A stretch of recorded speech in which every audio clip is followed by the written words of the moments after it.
Fielding Court in the home of the Raptors, the beautiful Air Canada Centre in downtown Toronto. Let's check out Indiana's starting lineup. Paul George and Danny Granger on the perimeter. Roy Hibbert is out there with West. And it's Hill in at the point. And for Toronto, Calderon and DeRozan are the guards. Amir Johnson is out there with Gray. And it's Johnson in at the 3 spot. Well, you'd really have to say the Pacers took a step forward last season. I mean, they did improve their road record by 4 wins, up to 13-28 compared to the season before. Knocked away. Toronto calls timeout. Mark, you talk about 13-28 road record for the Pacers, tied for the 9th worst in the league. I hate to bring that up since you do their games. Steve, not what I would expect from, though, a playoff team. Well, they struggled on the road offensively, Kevin. They averaged about 7 more points at home than they did on the road. But I was impressed with what they did late in the season under Frank Vogel. And if they can carry some of that momentum into this year, I think the Pacers can be much improved. Gary Forbes checked in for the Raptors. Calderon, that's good. A good way to get things started here. Steve, always nice to get the first points up on the board. At least I felt that way. Goes up the baseline. This shot will not go. Now the Raptors take it the other way. Let's catch up with Doris from the sideline. I was able to speak with Dwayne Casey for a moment. When I asked him where they might have an advantage today, he said, we've got the shot blockers to make things very hard on them when they bring it into the paint. And that's what we plan to do. Gentlemen?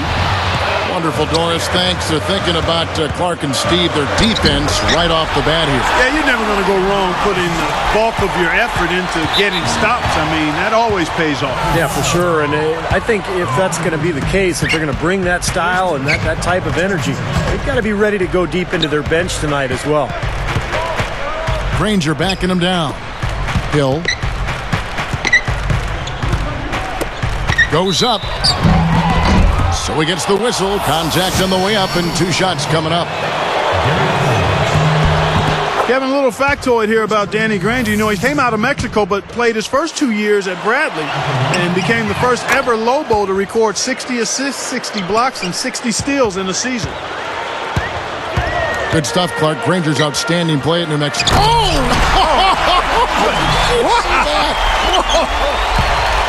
Slamming it home off the alley-oop. Remarkable. Well, his eyes got wide as he went up for that one. And he timed his leap perfectly to meet the pass at the top of its arc. 3 misses to start the game. Still trying to break the seal on that hoop. That's why you push the ball. You score before the defense has a chance to set up. Exactly. They had the defense on its heels that time. Well, when you look at the Raptors' 16-year history in Toronto, I think the big concern is whether the team can retain its stars. When you look at Tracy McGrady, Vince Carter, Chris Bosh, all great players who decided they wanted to move on. So can Toronto hang on to its own players? That's the big question going forward. Here's Hill. It's an 8-point differential.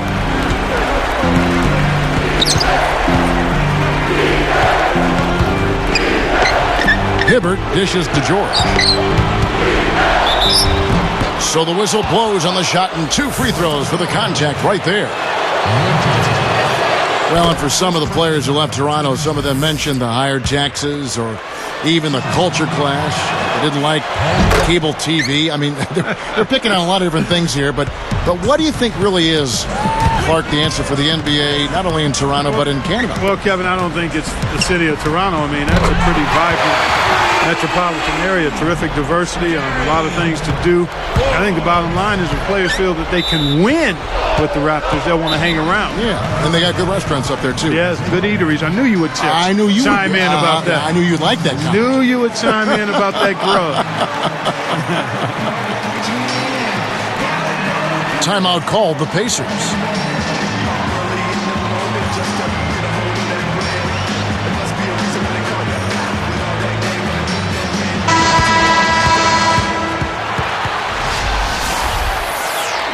The Pacers handled themselves pretty well against the Eastern Conference last season, 28-24. And they seem to be a team on the rise. They've got a lot of young talent. And having made the playoffs last season, they're hoping for more this year. The Pacers making a switch here. Jones is checked in. Here's the Raptors with the ball. They're on a 15-6 run. Here's DeRozan. Shot is blocked. And they get it back. And Forbes kicks to Calderon. Defended by Jones. Second shot opportunity. Pacers trail by 9. Here's George. The rebound by Johnson. And Toronto has possession. And for the Pacers last season, finishing 4 games under 500, but they are an ascending ball club as they made the playoffs. Yeah, I agree with you there. I mean, they're building it the right way, too. Larry Bird and David Morway putting some pieces together. A nice core group of young, hard-working, talented players. Now you just put some salary cap room there. Perhaps you can add a piece or two to elevate your talent base and your experience level. Being patient, not taking shortcuts. They're headed in the right direction. Good place to play. Yeah. And DeRozan throws it down hard. Now that's a special order right there. Not everybody can cap off a dunk like that. Yeah, very difficult maneuver, but a tremendous one if you can pull it off. The easiest way to do it sometimes is with the bounce pass. Jones against Calderon. Passes it to Forbes. Foul call that time on the way up. That'll give him 2 chances at the free throw line here. Well, last season was a tough one for Toronto Raptors fans. They managed just 16 wins in front of their home fans. And even for losing teams, if you can win at home, that's a starting point. That's an area they have to improve upon. And for these Toronto fans, it's got to be tough, Steve, seeing a franchise player like Chris Bosh leave town and watch the team rebuild. And it's, Clark, going to be quite a rebuilding project. Yeah, but at the same token, Kevin, I mean, Bosh had 8 seasons there, and he only had 3 playoff wins to show for it. He and the Raptors, they just didn't have the pieces to get over the hump to get to that next level. At some point, you got to hit that refresh button. I can't argue with that one. And DeRozan throws it down hard. He did awfully well to thread that pass there into the paint. Granger kicks to George. Back to Granger. And it's Johnson picking him up. That's good. 6 points for Danny Granger. Seems like that finger roll just comes naturally to him. Great touch. Here's Calderon. No good. He should make that one. Guys, he had a pretty good look at the basket. Just couldn't get it to go. George. And it's rejected. And here comes Calderon. And DeRozan kicks to Forbes. Inside. Offense, the order of the day as the first quarter comes to a close. Raptors.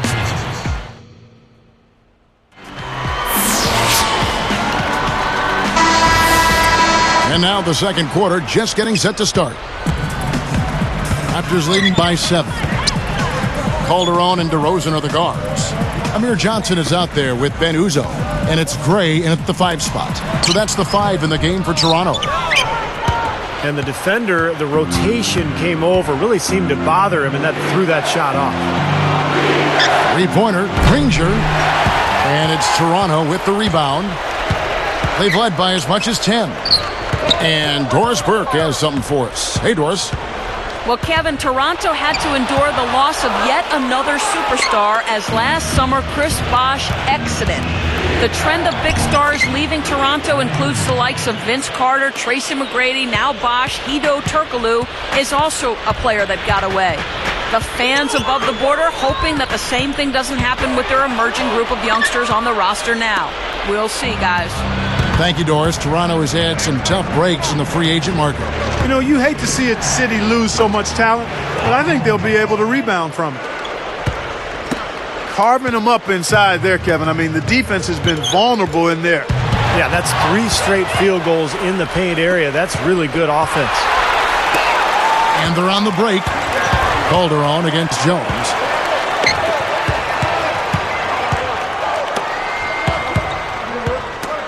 There's the 3. Kept alive. Gray kicks to Calderon. Nails the wide open jump shot. Calderon's got 6. You look at how they've been scoring the basketball, and it's really fun to watch them because all the baskets are coming off assists. Well, keep that in mind. I mean, they're a much more efficient team when they make that extra pass. When they get in trouble, it's when they're taking quick shots. Now, the Raptors not only were one of the youngest teams in the league last season, they may have been one of the youngest starting fives in league history. Jared Bayless, DeMar DeRozan, Amir Johnson, Sonny Weems, and Ed Davis. That starting lineup averaged just 22 years of age. Fires the three, and Jones pulls it down. They may have to start looking for some other options because he's really struggling out there. Uzo's shot is off. Of course, the truism in the NBA is that young teams don't win much, but you keep them together, perhaps that might make a difference. The Raptors hoping their young players, Clark, can turn things around as quickly as possible. Yeah, you know, they've got some promising players, and I agree with you. You find a young star talent like a Kevin Durant. I mean, that's what everybody's looking to try to do now. It's a lot easier said than done, but we've seen if you get that kind of player, things can turn around pretty quick. Well, the top 4 players for Oklahoma City, for instance, 22 or younger. Yeah. So, yes, you're right. It can be done. And the Raptors call time here. You know, I think it was really exciting for this Pacers team getting into the postseason last year for the first time in 5 years, guys. I mean, the youth helped as we saw the passion come out in that Game 4 win against the Bulls. And I thought they competed very well in that series and have some promise going forward. Here's what Toronto's going with right now. Bargnani is checked in for Uzo. Linus Kleza subbed in for Jose Calderon. He's put on an offensive clinic. They've got to deny him the ball. Yeah, and if that fails, then double him, Steve. I mean, they can't allow him to continue to hurt him like this. Clark, I agree with you. You know, brought the Pacers making it into the postseason. They were the 8th seed, but really did a good job against a very talented Chicago team, Steve. They have very tough opponents. Anytime you're going up in that first round against a team like the Bulls as an 8th seed, I mean, you get to see what a team like that's made of. And I think that young Pacers squad really accounted for itself in a good way in that playoff run. We'll see if they can take advantage and really have a good season this year. Granger misses. Raptors leading by 7. Now Bargnani. Pacers with the rebound. Jones has got 3 rebounds now in this one. Guys, we've seen some excellent offensive output. Yes, sir, fellas. They've had it going on big time. Big time is right, Clark. A lot of momentum here offensively. I'll tell you what, after that great 2010 campaign for Dante Jones, everything seemed to go wrong last year. He really had to fight for his time on the floor and never really developed into that full-time rotational player for his club. Stolen by George. And here we go. Danny Granger, the bucket on the assist by Jones. And now just a 1-point Raptor lead. And so here is Toronto. They've led by as much as 10.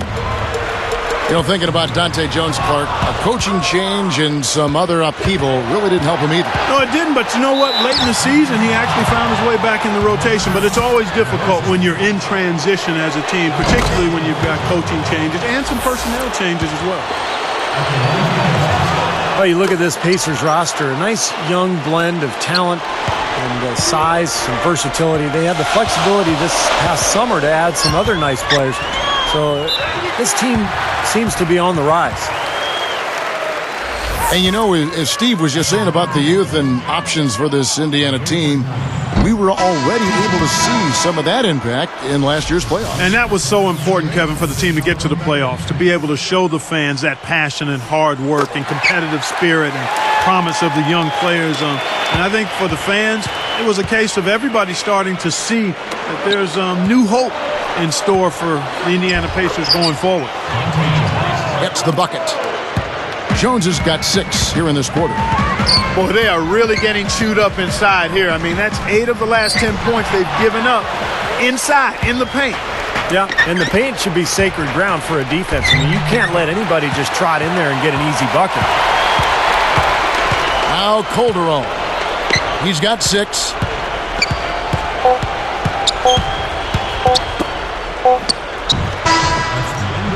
What a great game for Granger in this one. He's got 14 points and a couple of assists.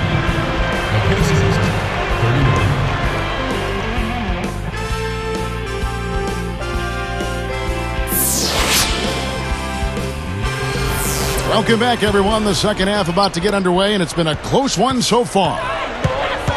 Third quarter action getting rolling right now, brought to you by Gatorade. All fueled up and ready to go. Here's who's on the floor. On the court for Indiana, Paul George and Danny Granger on the perimeter. Roy Hibbert is out there with West, and it's Jones in at the point. Well, he rotated defensively, but probably just a little bit too late, and good call. He didn't quite get to the spot. That's always a bang-bang call for the officials. He got that one right. And a chance here to catch up with the fourth member of our crew, Doris Burke. Hi, Doris.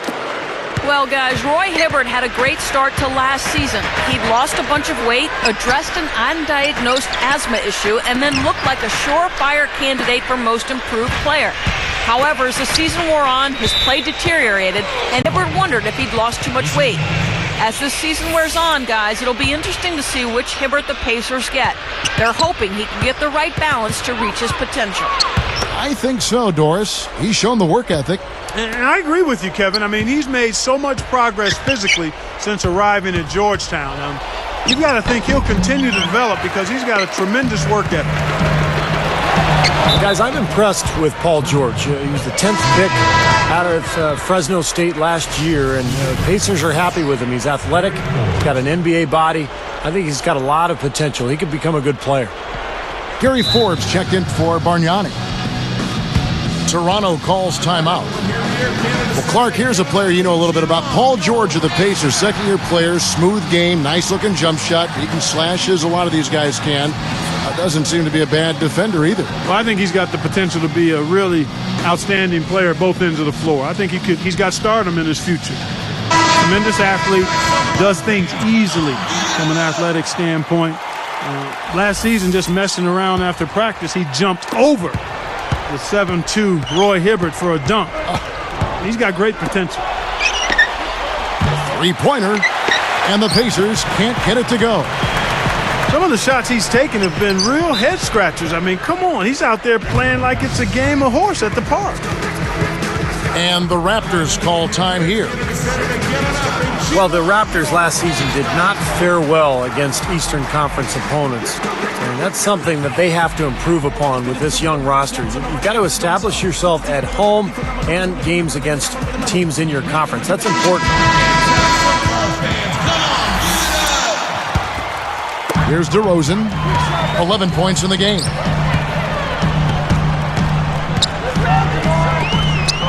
Takes a three, and that one's good. He's got 12. And for the Raptors, Clark, when you look at the Eastern Conference, the competition for that 8th spot, not exactly devastating. That's right, Kevin. I mean, they may not contend for the playoffs this season, but a move here, a move there, adding a piece, they could be right back in the playoff picture for maybe that 7th or 8th spot. And so here is Toronto, following the miss by Danny Granger. And, despite the number of turnovers, Kevin, they've still got the lead here. Well, eventually, guys, those mistakes will come back and haunt you, so they've got to do a better job of taking care of the basketball. They're struggling here. They're just 1 of 5 to start this third quarter. They've got to loosen up here. West down low. Granger misses. As tight as this game is, you have to like their chances the way they've been rebounding. They have a pretty good margin in that department, so they've got to continue to hit the boards hard, and it'll pay off for them in the end. George passes to Hibbert. Beyond the arc. A nice shot by George. George has got 12 points in the game. For three, Calderon. And the rebound goes to Danny Granger. As a player, you always want to be able to answer back, but he just didn't have it in him that time. He feeds it to West. And he was fouled on the way up. 2 free throws now for him. Man, what a tough break, guys, for David West. Last season was having such an outstanding year before tearing his ACL in March late in the campaign. Very tough break for him. And back to that West injury. To lose what he brings to the table is a big blow to any team. Yeah, without question. I mean, and the Hornets showed well in the playoffs, but they missed his scoring, his rebounding, and he's a veteran who's been in the playoffs, and he's a tough guy as well, Kevin. So those are attributes that you just can't replace. Well, I love Paul George's game. From Palmdale, California, north of L.A., a 6'8" athletic wingman. I think he's got a chance to be a two-way star in the NBA. Clark, going back to Paul George, drafted 10th by the Pacers back in 2010. They really needed another elite scorer to pair with Danny Granger. And so, Steve, they took a flyer on George. Well, and I think what's interesting, Kevin, is that they didn't really get the scoring from him, but what they got was an excellent defender. And during that Chicago series in the first round of the playoffs, they relied on Paul George to cover Derrick Rose at times during that series, really utilizing his great length and athleticism on the defensive end. Well, he's got enough hang time there to put a little something extra on that one. 2 scoops of ice cream after that. Well, that's a play that's going to be remembered from this game, that's for sure. I think that was more like a banana split, Clark. Back to Granger. The feed now to Hibbert. Releases from 15. The shot is off. And Toronto the other way. They've led by as much as 10. Boy, both clubs really battling under the boards. Yeah, and, you know, Steve, the rebounding story really mirrors the game at large. I mean, it's been pretty much tit for tat, neck and... Yeah, easy bucket for him there. And finish he did. Took it hard to the rim. Time running down now at the end of the quarter. They could go 2 for 1 if they decide to. And I think that's what they need to do if the shot's there. Great awareness by fouling on that layup. Make him earn 2 points. Yeah, I think that's a no-brainer. I mean, send him to the line instead of giving up an easy 2. Now, the Raptors were a team that really liked to get out and run last year, and that'll be the case this year as well. They've got some quick young guards in their backcourt. Like last year, they were second in the league in fast break points. 6-second difference between the shot and game clock. From 18 feet away, Calderon, no good. Early on, he tried to shoot his way out of this funk, but later in the game now, he might want to just give it up and look for his teammates to do the scoring. And there's the turnover. Pass going out of bounds. That's kind of surprising. I mean, that's simple execution right there. I'm not sure how they missed on that pass. Defended by Jones. George is tagged with the loose ball foul. That's his 3rd foul so far. Bonus situation in effect, so we'll head to the free throw line for 2. And the first one drops. That's also good, so he hits both free throws.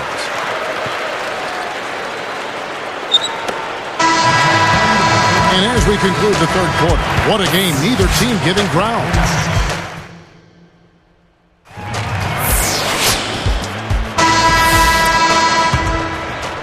Here's Jones.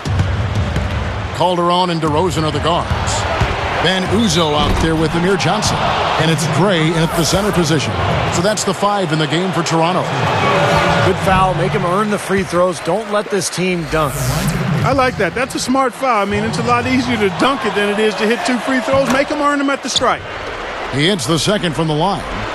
Well, he split his free throws, but if they can get a stop here, they've still got a chance. Pacers with the rebound.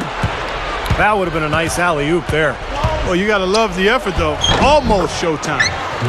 There is just no way, Clark, to tell who is going to pull this one out. You know what, Kevin? I think looking at this game, it may very well come down to one crucial key play. Yeah, 6 lead changes so far. So which team can come up with that big play you're talking about, Clark? That's going to be interesting. The pass to Calderon. Just 5 on the clock. Elbow shot is on the way. Tries again. And it's going to be 2 free throws. Drew contact on the shot. Checking out the game Jose Calderon is having. 9 points and his huge assist tally makes it all the more impressive. Well, and he's got this team in such a good groove right now. The way he's moving the ball and passing, getting everybody involved, they're in a great flow. You hate to miss free throws when the margin's this tight, but at least now they have the lead. And here's DeRozan. Takes it up. And unable to corral the miss, and it goes out of play. Here's Jones.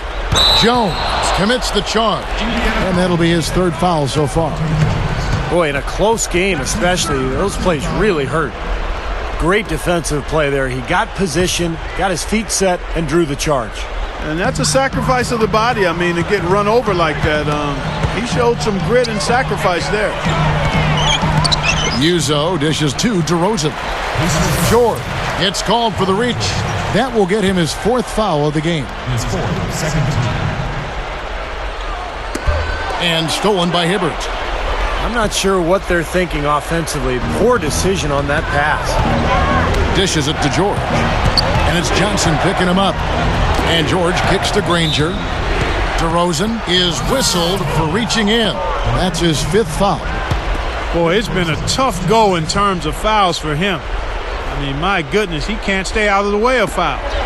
Tries to keep it alive. It's in.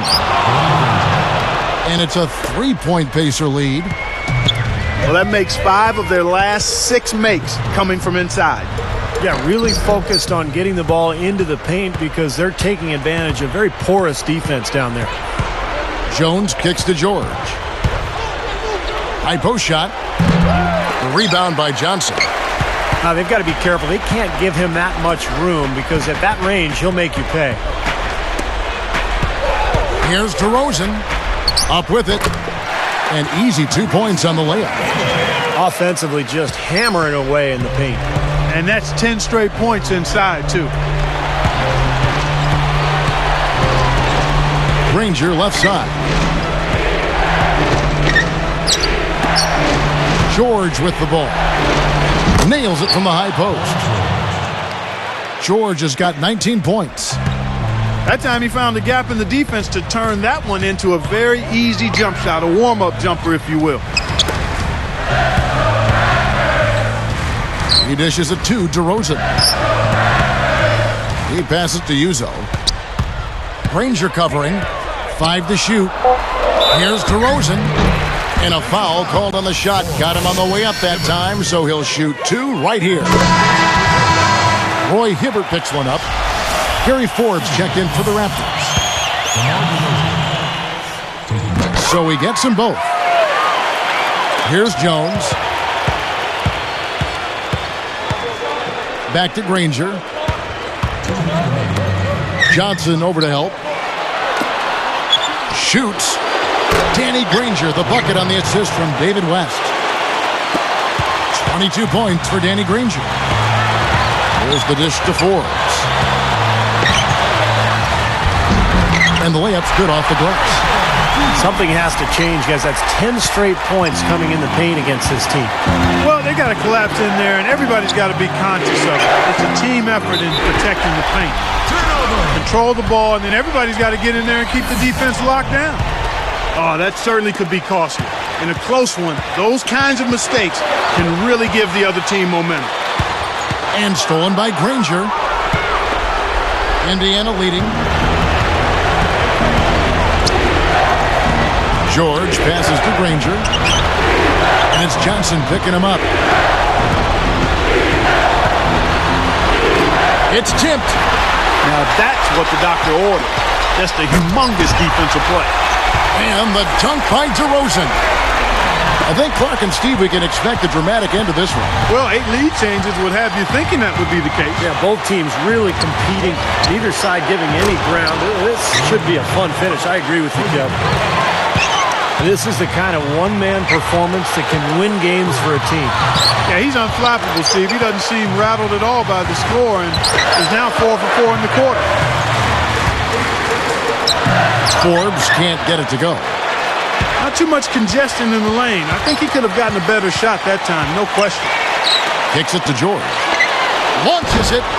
Can't get it to go. Now the Raptors take it the other way.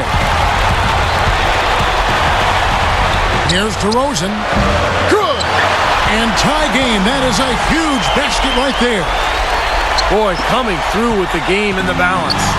Yep, a game-changing clutch bucket there. And George kicks to Jones. He kicks it to George. Granger outside. Goes up. It's off. Well, they did have a foul to give, but they couldn't get it done before the shot attempt. Yeah, you really want to try to foul in that situation before he gets into the shooting motion. And it just didn't work out that time. Hits them both, and it's a 2-point ball game. That was absolutely huge, Kevin. They can get a stop here. The game's there. Uzo kicks to DeRozan. Feeds to Uzo. To the paint. This would tie it. Oh, he couldn't make that shot go to force overtime. So a close game sees Indiana take this one. Clark, it was anybody's game right to the very end. Yeah, it was. The coach is happy with the outcome, but maybe not so much with the margin. And that about wraps it up for Clark Kellogg, Steve Kerr, and Doris Burke. This is Kevin Harlan. Thank